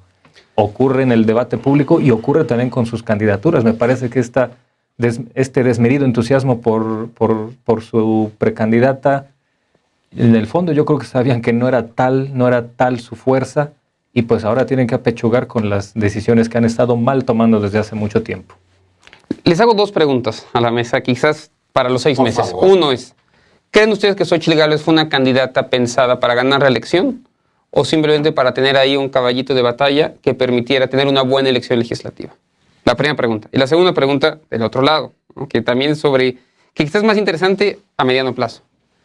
¿Va a ser más interesante ver cómo se va a desarrollar la elección presidencial o va a ser más interesante ver lo que va a pasar adentro del equipo de Claudia Sheinbaum Pardo y adentro del movimiento de regeneración nacional y ver cómo ese movimiento se gira o a la derecha o a la izquierda o ratifica el proyecto? Es decir, yo creo que va a ser más interesante lo que pasa allá adentro que lo que vamos a ver hacia afuera, y ojalá este sea un espacio también para ver cómo se va modificando eso. Desde mi punto de vista son las dos cosas. ¿Por qué?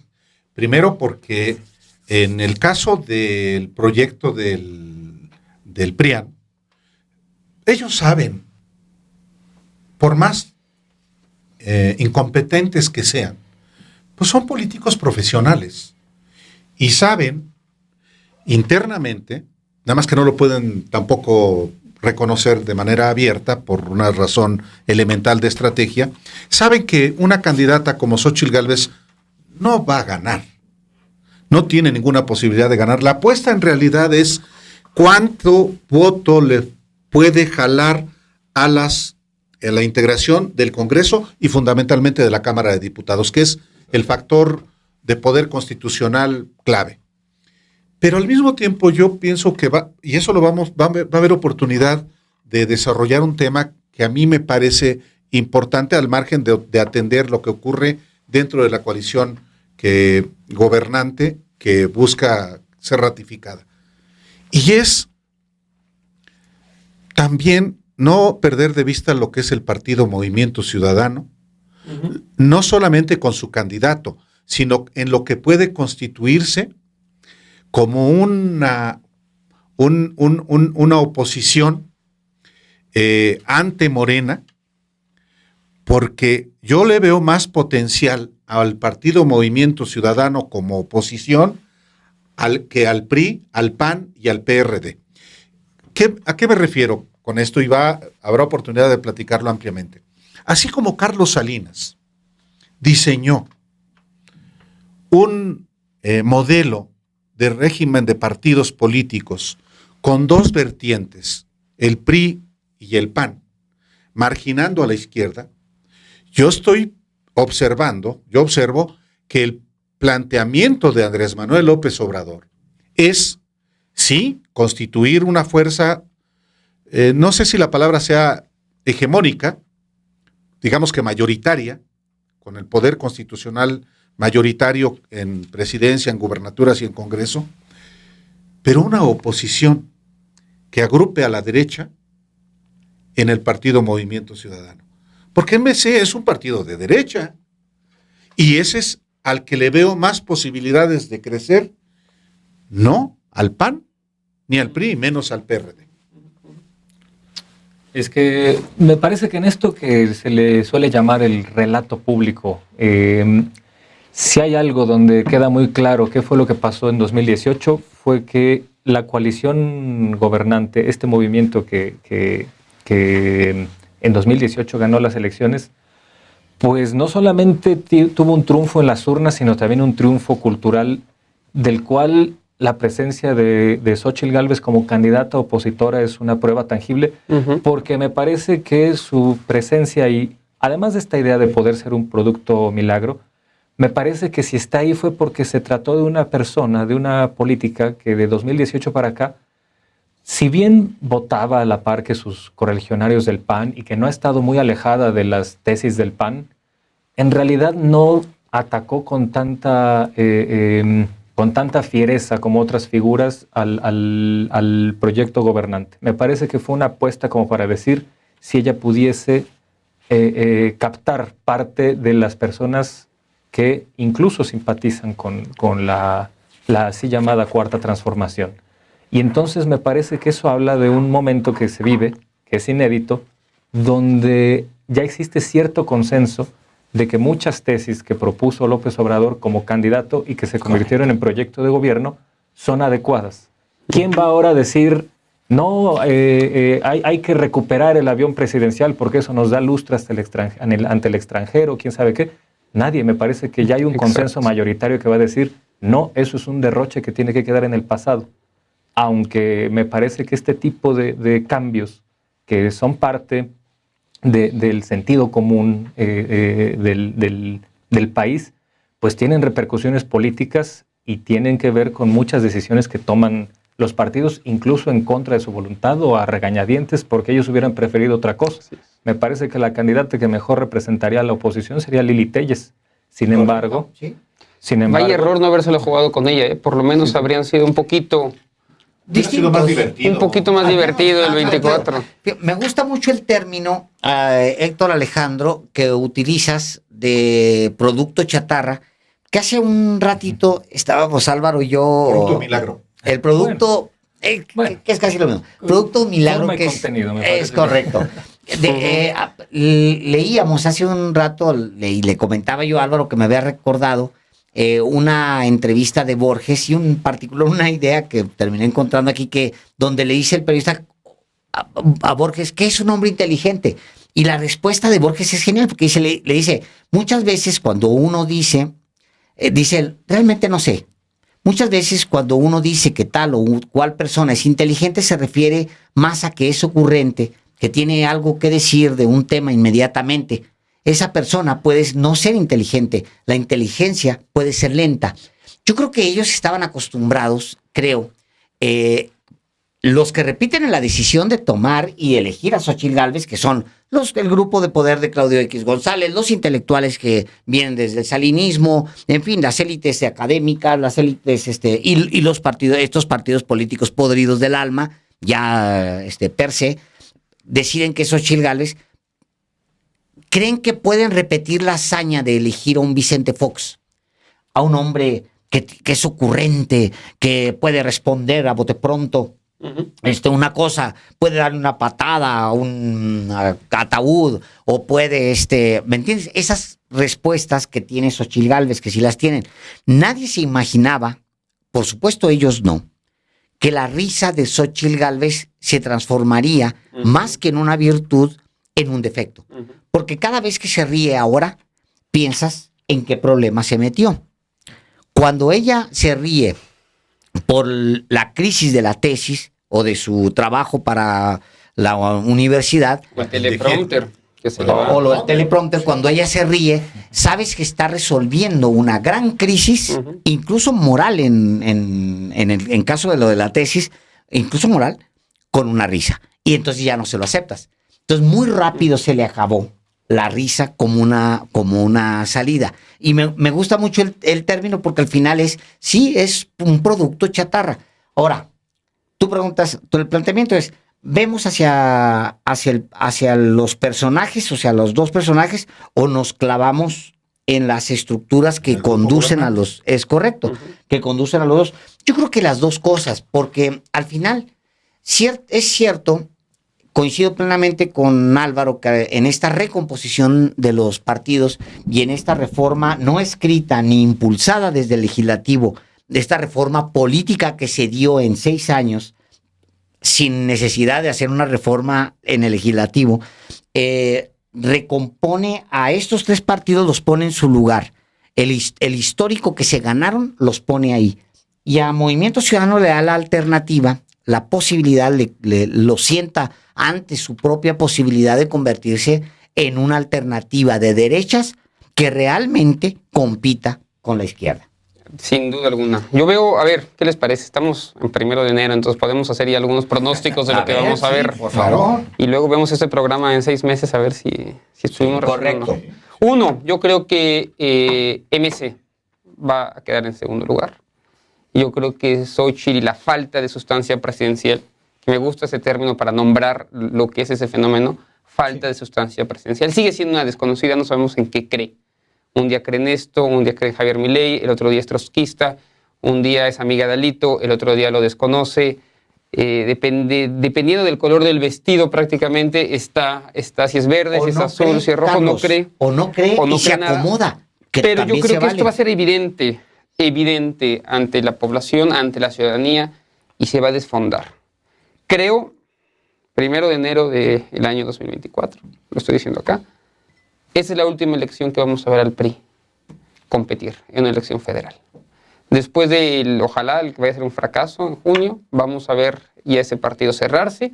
Y muy interesante va a ser cómo sus bases, las que queden, y sus dirigentes, los que queden, pueden irse a MC o pueden irse a ese partido que tenemos ahí, no sé por qué, en la coalición gobernante, que es el Partido Verde, que puede tomar muchos de esos liderazgos y puede fortalecer. Ya los está tomando. Sí, claro.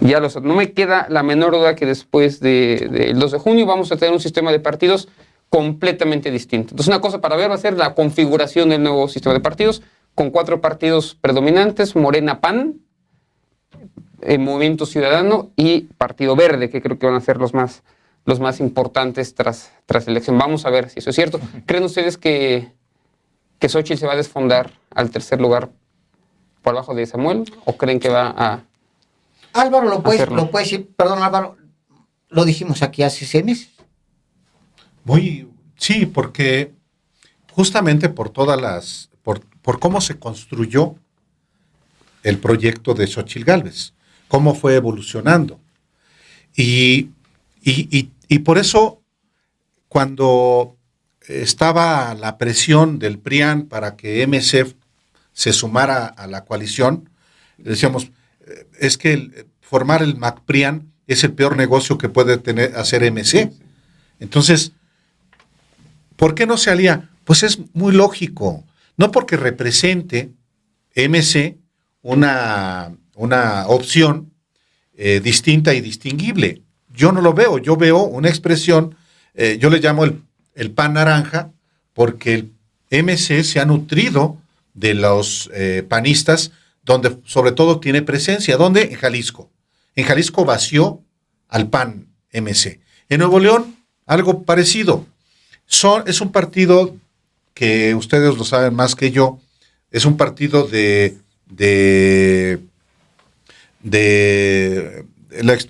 la palabra se me fue en este momento, pero de los tránsfugas. Es un partido de tránsfugas. Que el transfugismo es un fenómeno político juntos, que fundamentalmente se da en la uno en lugar de los dos. Fundamentalmente se da, pues es la migración. Morena puede parecer algo semejante, pero MC es un partido de tránsfugas que va a seguir enriqueciéndose de los que salen del PAN, que salen del PRI, que salen de Morena, que salen del PRD. Sí, yo diría por último, también respondiendo a la pregunta que formulaste, Carlos, de ¿qué debemos ver? Yo creo que debemos ver al poder. Y quiero subrayar esto porque se volvió modita, sobre todo desde que ganó López Obrador, es que al poder hay que criticarlo. Lo dicen exactamente los mismos que se subordinaban al poder político antes de López Obrador.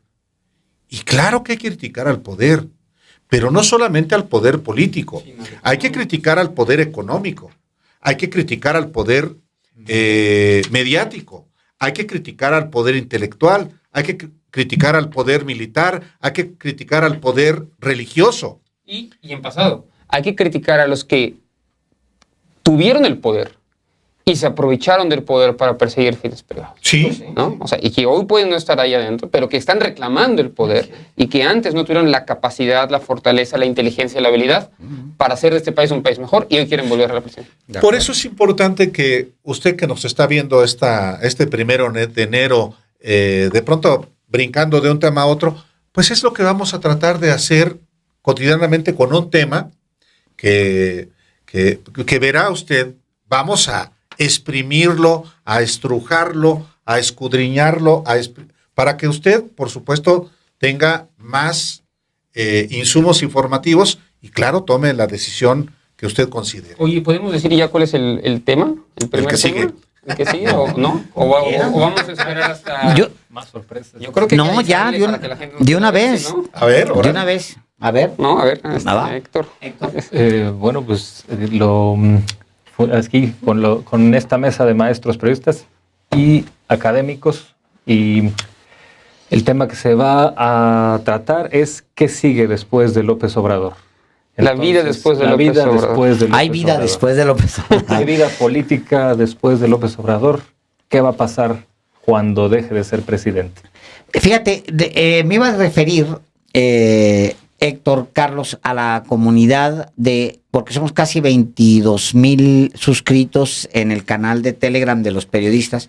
Ahí tenemos una comunidad brutal en donde nos podemos dirigir de repente para preguntarles. Son muy activos, muy Intensos. o sea, intensísimos, diría yo, dentro del chat solamente en el chat hay, es más que hay mucha gente ahorita metida, pero son cerca de casi 10,000 personas que están metidos.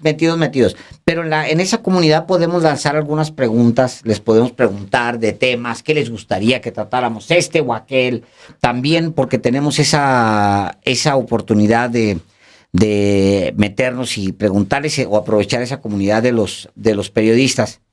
Está bonito el promo, ¿no? Más que yo creo que Álvaro se ve medio payasón en... Está muy bueno No, el pero promo. no solamente ahí me veo así. Siempre. Hijo de la fregada. Pues les agradecemos mucho que estén este día aquí. Gracias Nos a costó la los dos. levantada hoy, pero Ni aquí modo. estamos trabajando. Está para bien. empezar el año. Sí, Sí. sí, y vaya, pues usted va a poder ver este espacio de información, de análisis radicales, todos los viernes a partir de las 10 de la noche. Así Y es. estrenamos el próximo viernes 5 de enero. Le va a gustar. Sí, entonces el 5 de enero ya quedamos, vamos con... Hay vida después de López Obrador, o dicho de otra manera, la vida después de México López, después de López Obrador. De López Obrador, que porque ese es el impacta tema. todo. Todo. Spoiler, sí hay vida. Por supuesto que hay vida No, después bueno, de sí, López sí, Obrador. Claro. Y vamos a estar aquí para contarla. Pues Porque de eso se correcto. trata Radicales. Que eso es un privilegio. La verdad es que el que tengamos la posibilidad de discutir con absoluta libertad sobre lo que está en curso en nuestro país, en un espacio que queremos que siga siendo apreciado por el auditorio, sí es un privilegio en un México donde también habrá que examinar la vigencia de las libertades. ¿Hay dictadura? ¿Hubo dictadura con López Obrador? Son temas que también no suelen tocarse mucho en los medios convencionales, sino, y también aquí vale la pena revisar eso. Nada mal, ese es un gran No, es un- tema. Gran tema. Las libertades que la Constitución consagra o los tratados internacionales tienen vigencia en el país, tuvieron vigencia, hubo persecución con López Obrador. Como acusaron, ¿verdad? Y si hay libertad, no solamente es porque no ha habido la censura que hubo en otros gobiernos. Hay libertades porque la gente apoya este tipo de proyectos. Permíteme a mí ser hoy el que hace esta promoción, pero es que es importante. Si la gente no se suscribiera, si la gente no nos viera, si la gente no nos escribiera, si no nos exigiera también a ser mejores, este tipo de espacios no podría existir. Entonces, Correcto. sin embargo, es la verdad un faro ahí entre los medios independientes que están intentando ser radicales en su compromiso con la verdad y el análisis. Entonces, suscríbanse, por favor, Correcto. a la página de Radicales. Nos vamos a Estudio B con este programa. Recuerden, vamos a estar en Estudio B. Suscríbanse a Estudio B. Habemos pues 50,000 personas ahora ya. Empezando. Pero eso va a crecer en este 2024. Sí, va a crecer brutal porque sí es un montón de gente. 50,000 la vemos en Estudio B. Así hicimos crecer el otro canal. Así que ayúdenos. Ya sabe cómo, suscribiéndose, compartiendo las ligas. Muchachos, qué emocionante. Va a estar muy padre. Me emociona, Radicales. Gracias, Gracias. Carlos. Gracias, Héctor. Feliz año Gracias nuevo a a ustedes, todos. Muchas maestro. gracias. Feliz año por a todos. supuesto. Hasta Gracias. viernes. Nos despedimos también, Álvaro Delgado y yo. Despídete con el promo, Luis. No seas gacho. Para verlo. Gracias.